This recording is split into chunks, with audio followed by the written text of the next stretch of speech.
আসসালামু আলাইকুম। এটা ছিল ২৮ সেহরির খাবার দাবার। হঠাৎ প্ল্যানে গেস্ট আসবে, আমার বোন আসতেছে ওর শ্বশুরবাড়ি থেকে। ওর শ্বশুরবাড়িতে গিয়েছিল, ছেলেটা অসুস্থ হয়ে যাওয়াতে আগেভাগে আসতে পারেনি। পরের দিন ওর অফিস ছিল, সেজন্য সে রাত করে এসেছে, সেহরির সময় এসেছে। আসবে হঠাৎ করে জানিয়েছে সেহরির সময় আসবে, সাথে ওর হাজব্যান্ডের 2জন ফ্রেন্ডও আসবে।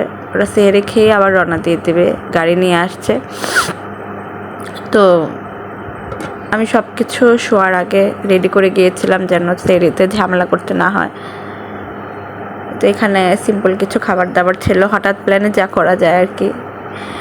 ডাল ভুনা ছিল, মুগের ডাল মসুর ডাল দুটো একসাথে মিক্সড করে রান্না করেছিলাম। মুরগির গোশত ছিল, আমার ছোটো বোন অনেক মজা করে একটা মুরগির গোশত রান্না করেছে। মাছের মুড়ি ঘন্ট ছিল, আলু দিয়ে রান্না করা, বেগুনের বড়া ছিল, পাট শাক ছিল, মাছের তরকারি ছিল আলু দিয়ে। আমি সব প্লেট গ্লাস সব কিছু রেডি করে গিয়েছিলাম, ধুয়ে টুয়ে রেখে গিয়েছি যেন ঝামেলা করতে না হয়। আমার বোন সব সার্ভ করে দিয়েছে, আমি ঘুমিয়ে পড়েছিলাম। এই তো, সবাই ভালো থাকবেন। আসসালামু আলাইকুম। আমাদের জন্য দোয়া করবেন।